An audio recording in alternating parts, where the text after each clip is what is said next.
When Bhagwan first started his mission in 1940, his mission began with a bhajan, Manasa Bhajare Guru Charanam. That bhajan was music, and it is through music today that we see why Bhagwan has always been touched by music. Ever since Bhagwan started his mission, bhajans have always been an essential part of the ashram.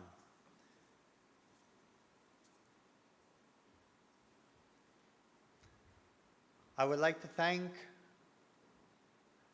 brothers Rajan and Nishikant and request you for one more round of applause in appreciation of them.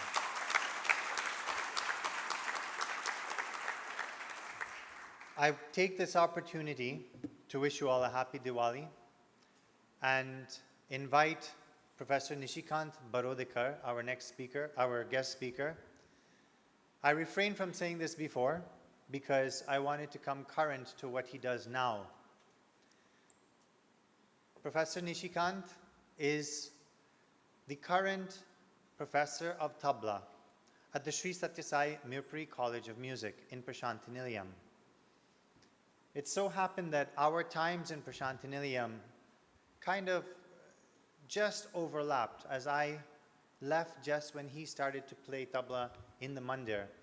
He's one of the fortunate few persons who was not a Sai student, but Bhagwan asked to join the bhajan group and play in the mandir for bhajans.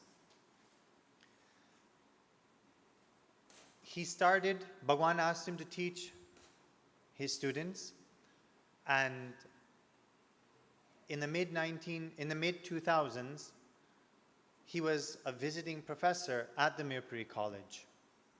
In 2008, however, Bhagwan asked him to stay in Prashantinilayam and take up a full-time position.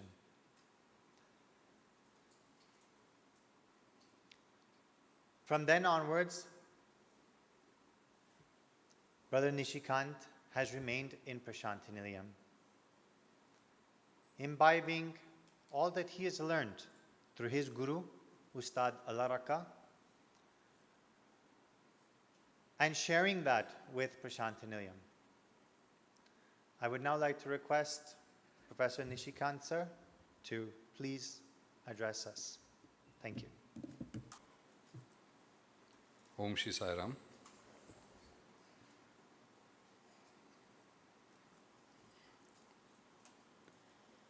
We have been, both of us, very, very fortunate to be in Trinidad for the first time.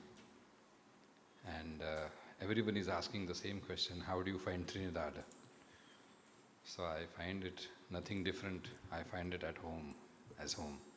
So I would like to thank you first of all, and also bless us for our next tour or next projects of Swami.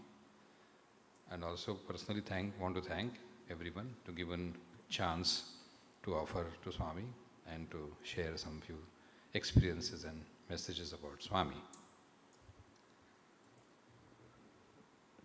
I would like to start with a story, a small cute story about a young boy who's 11, 12 years old, and he has a problem with his throat. One day he finds that there's a big problem. He goes to the doctor.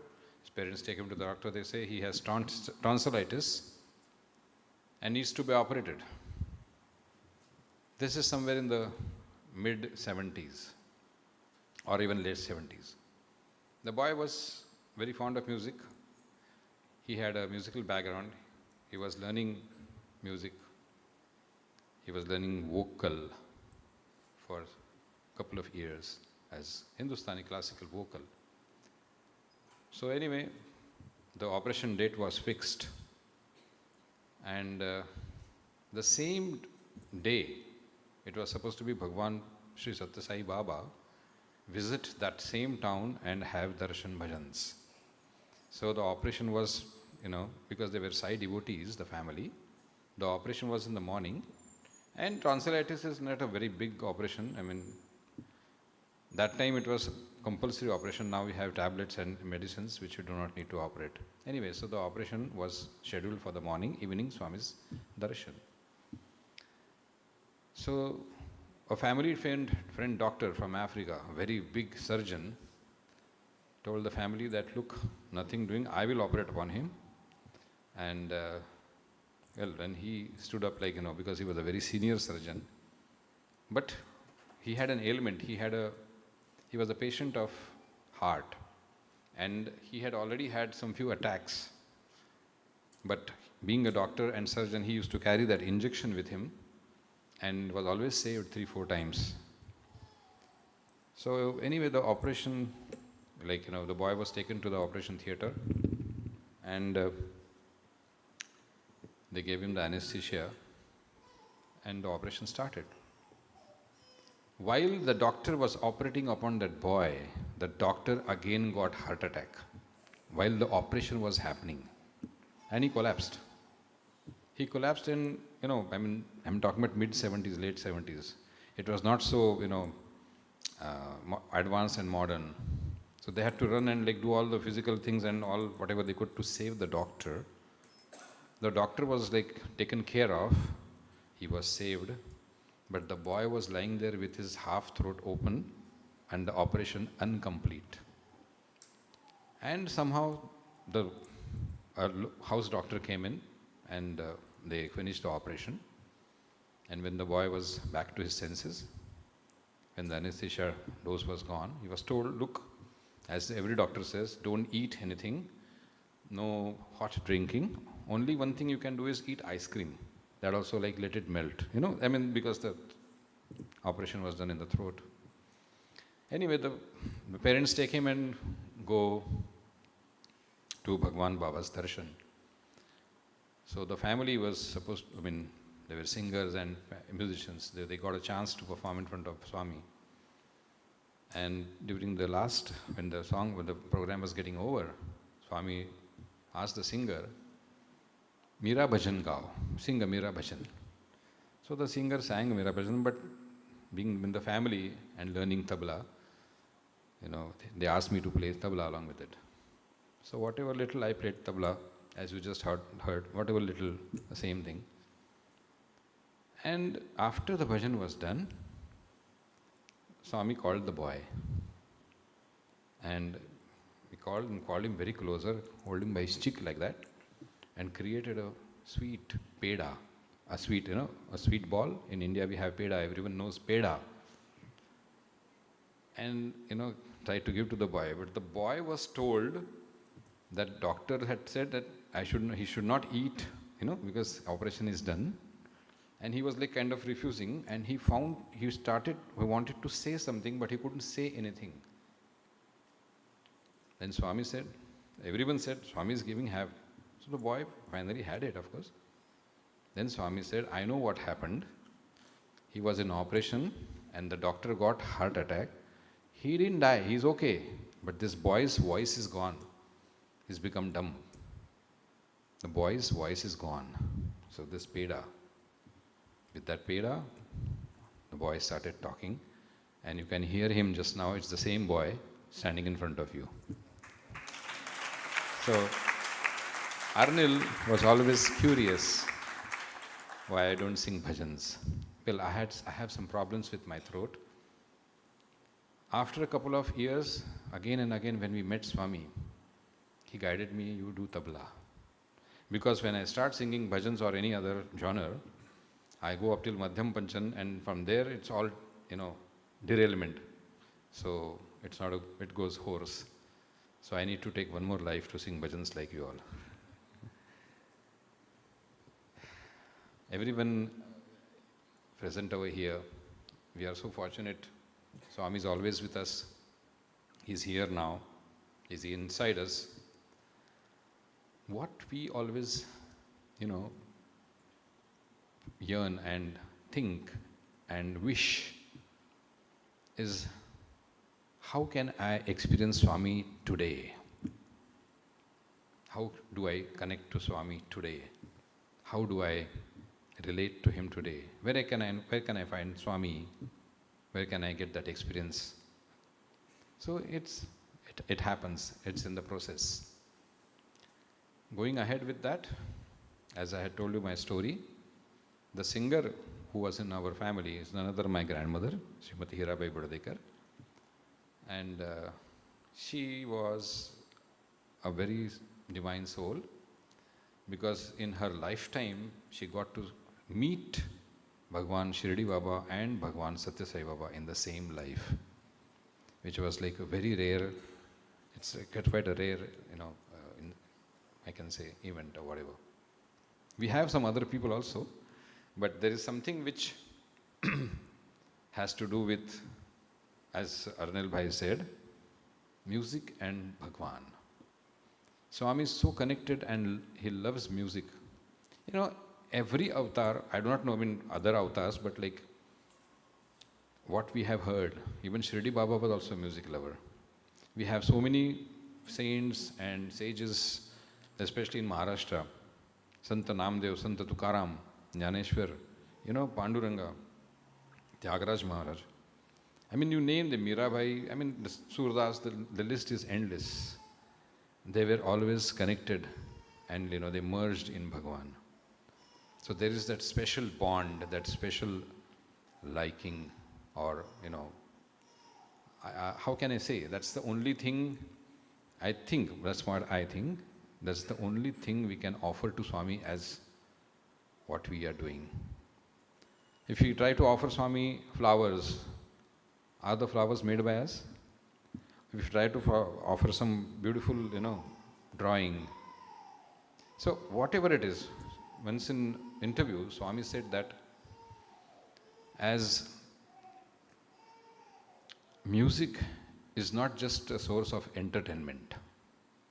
It's there, entertainment is there, but basically music as a genre is very heavily and closely, divinely related with the Lord. Because he says that's the easiest and the most difficult way to reach God. See, Swami is very clever. Swami is Swami. He will say it is the easiest, yet the most difficult way to reach God. The path is, and the sadhana is there. It might be Carnatic Sangeet, it might be Western classical, it might be Trinidad, pan drums, or whatever. The way to connect to Bhagwan is your sadhana. And that sadhana means practice. It's not where you want to go or reach. It's how you go there, how you do it, how you do the sadhana, how you, yearn, pine for that connection, how you practice. And this is only, I'm talking about music, but this is in every field. As we see, it's a very competitive life. It's a very competitive world. Somebody say there's a new earth coming, there's a second earth born there, blah, blah, all these things. We do not know. We are concerned only about we should be concerned with our being as a human being, not just a mere machine to eat, sleep, and, entertain our senses. That's part of life, but we have to get all these things controlled as he wants. That's why we should read him. We should learn and try to inculcate in our life. Well, that's the philosophy, that's Swami's teachings.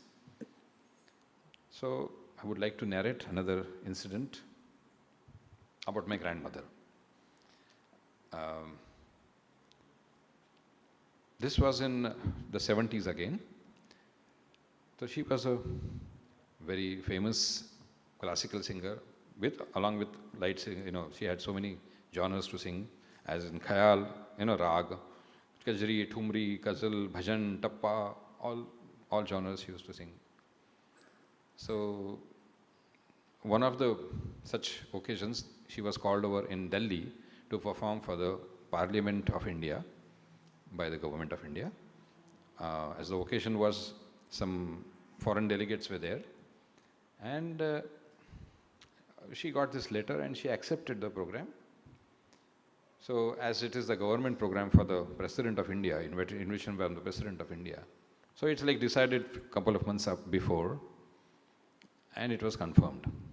That time mobiles were not there, I'm talking about mid-70s, and only source was mostly register letter, we used to have.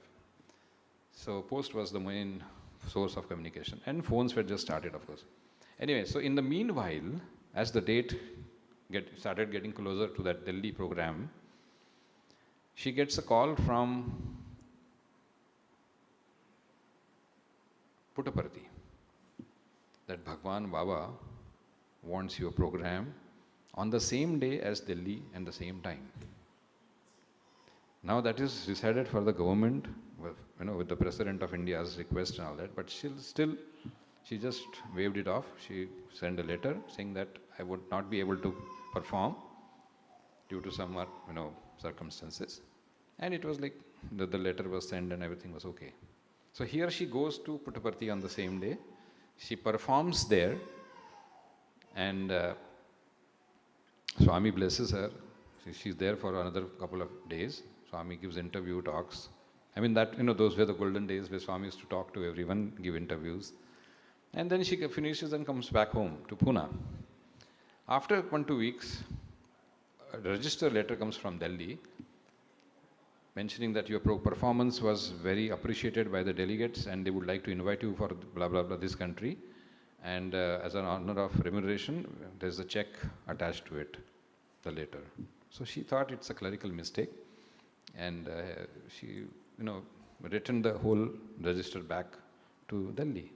So when they got that thing and they said, then was a phone, maybe dialogue. She said, you came there, you performed, and then they sent the pictures of Hirabaiji sitting on the stage and singing in Delhi Parliament House while she was performing in front of Bhagwan. So this is how Bhagwan is. We are talking not about Hirabai here or my grandmother. We are talking about our dearest Lord. In every satsang, or when we, one has to be very careful that we don't project ourselves. We have to remember and reminisce the glory and the divinity of Bhagwan. I shared this incident because it was asked, and many of our friends had requested. So, as Bhagwan expects, that's the most difficult word. What Bhagwan doesn't expect.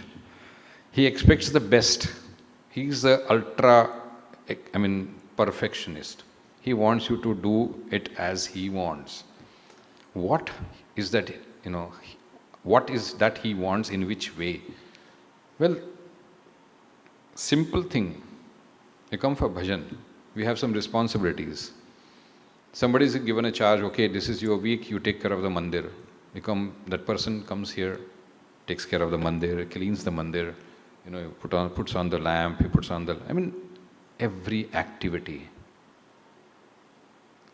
When we do it for God, how will we do it? We'll do it in the best way. Like we are cooking for God, prasadam, or we call it naivedyam. In Hindi, in Sanskrit, it's called naivedya. That's like something we can offer for God. It's not only limited to food. Naivedyam also is from music or even from painting. Because the main thing is offering to God. We will do it in the best way. Today only, a couple of hours back, we had a bhajan workshop, and a point came how we should sing for the Lord. So, suppose we are cooking some sweet dish for Bhagwan. How will we do it? He will make it most clean, most hygienic, very, very selected ingredients. We will choose the best oil, best ghee or best sugar, and we will do it in that bhav, with that feeling. Same thing, same treatment we have to do for bhajans. Bhajan is not any child's play.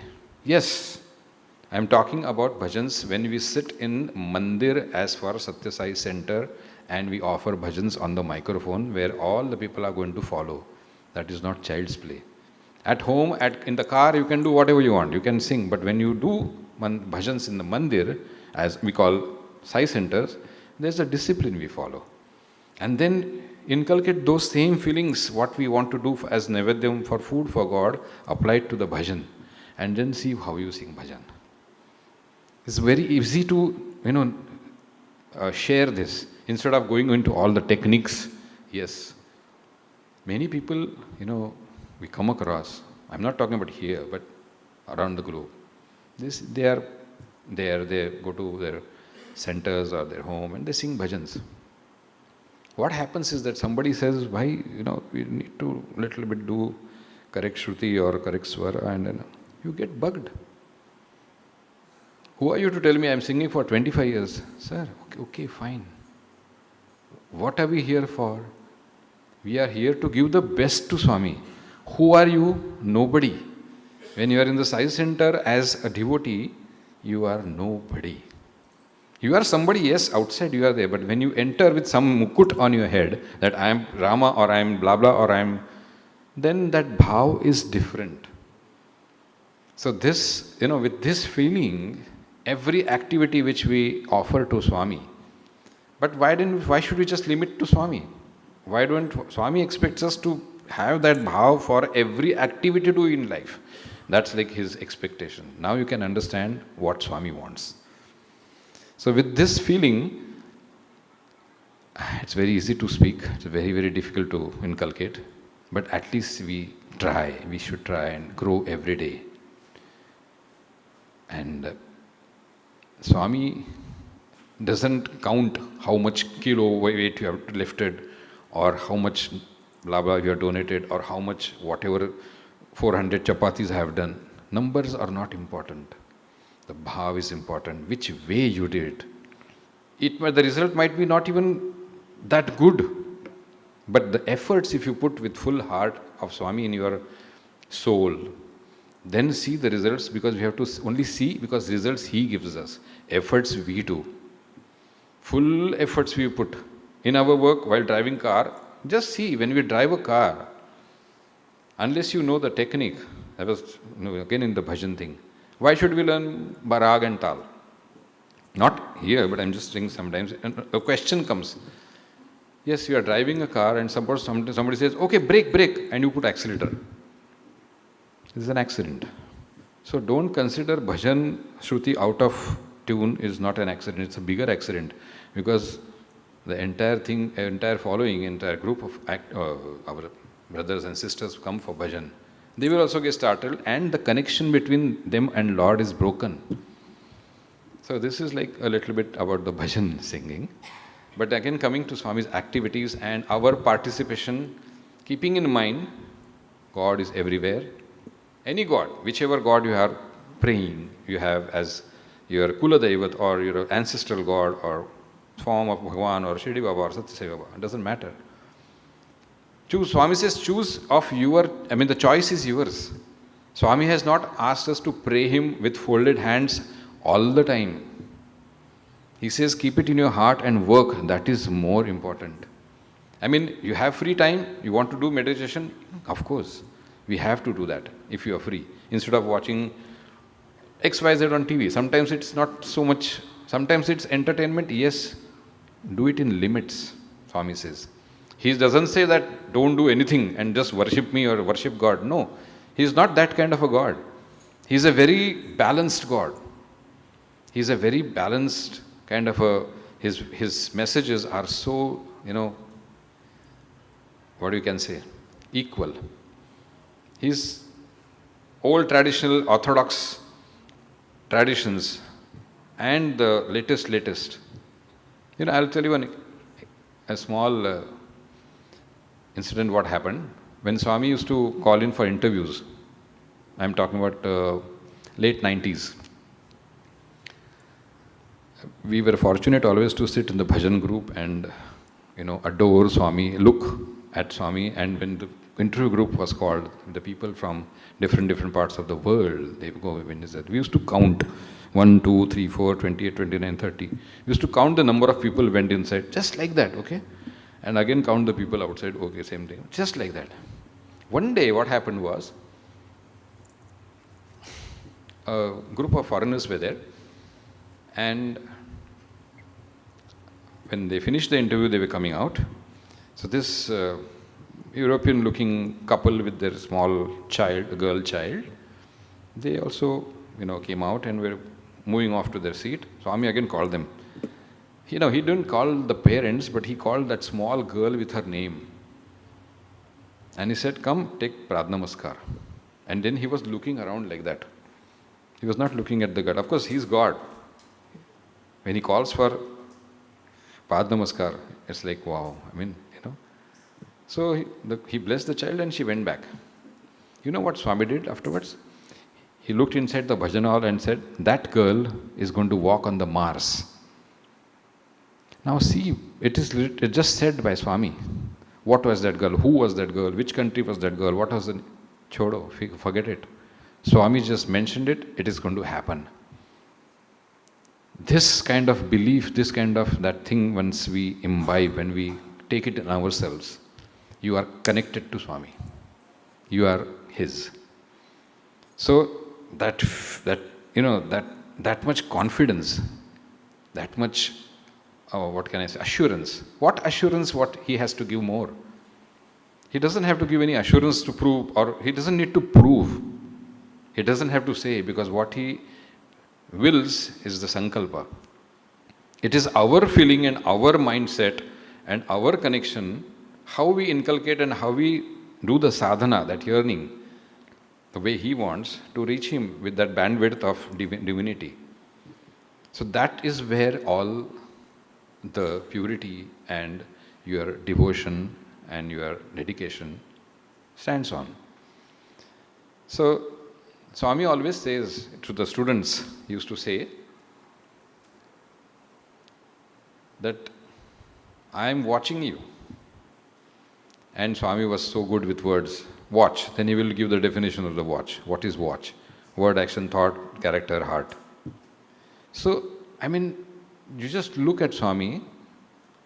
It's there in the books. It's there in the books as Sathya Sai speaks. Please read Sathya Sai speaks. All the volumes, if you can, one by one, slowly. Satyam Shivam Sundaram. I mean, you can read other books written on Swami. That's the different part. But read what Swami has said, and that is in the Sathya Sai speaks, Satyam Shivam Sundaram and Sanatan Sarthi, and we might be getting some other magazines, of course. When we read Swami, we are connected to Swami every day. Believe it. Make a habit of reading at least 1 or 2 pages. And ask for anything you had in some, every day we are in some question, who's going to answer, what's the answer? I mean, we are wondering. But if you try to put this habit, believe it, I mean, many of us must have experienced this, we get the answer. Any page you open, it's like, that is his assurance. You don't have to read the whole Mahabharata to understand the end of it. What is it? Dharma Raksha Rakshati. I mean, he is saying that your dharma, parama dharma. What is your dharma? Understand your dharma first.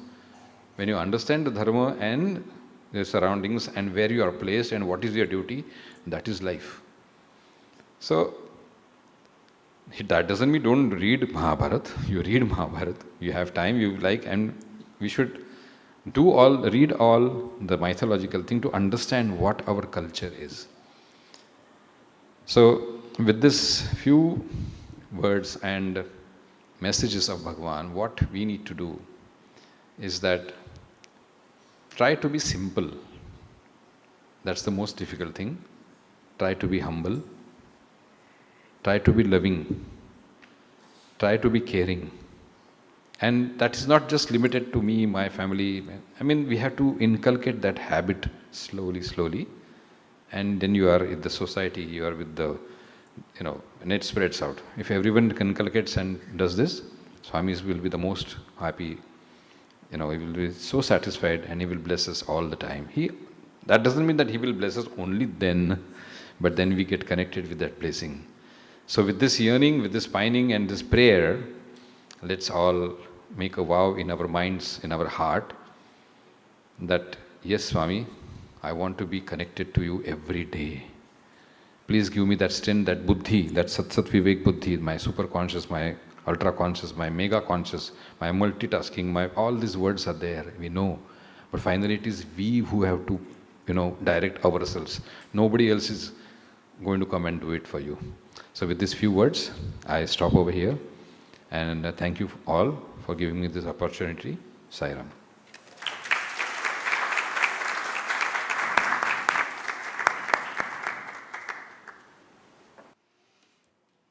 All protocols observed. Sisters and brothers, Sai Ram.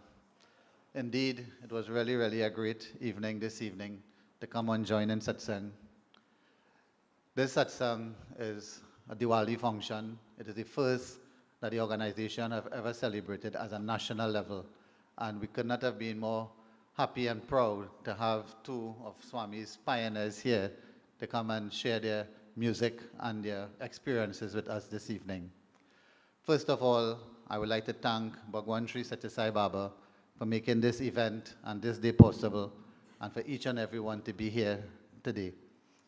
I would like to thank our guests, musicians and speaker, Professor Nishikant and Pandit Rajan, for both gracing us with your presence this evening and really, really transported us to Prashanti.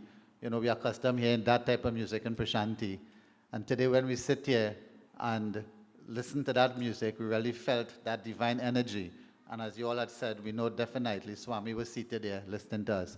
So I would really like us to give our two special guests a special round of applause.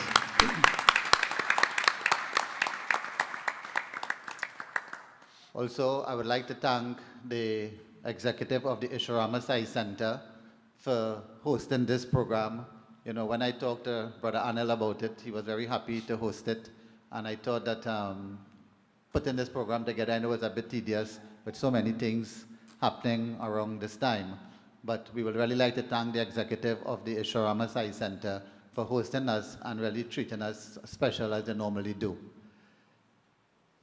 You, the guests, it was really wonderful that you all came out this evening. We know that this is just the Sunday before Diwali.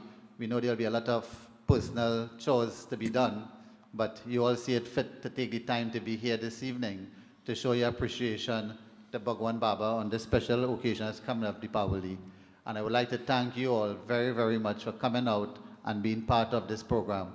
So I think we could give each of ourselves a round of applause for being here this evening.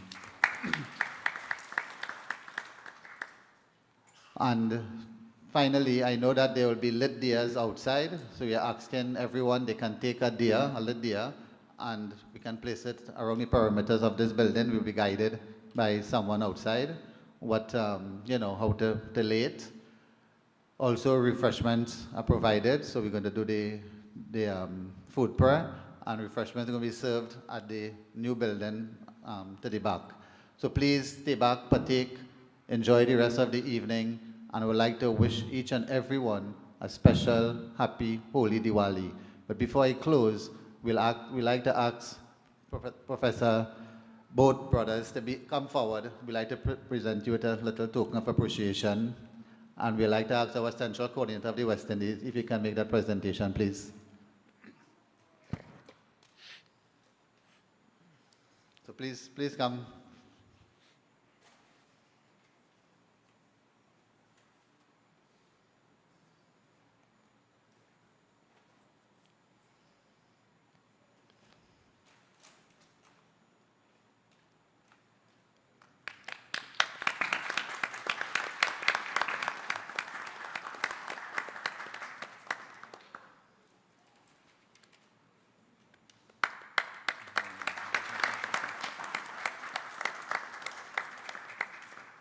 So just a little way of saying thank you, and we wish you all a safe journey back to Puttaparthi, and we hope that we'll see you again once more in Trinidad to continue this good work. Thank you all. Jai Sai Ram.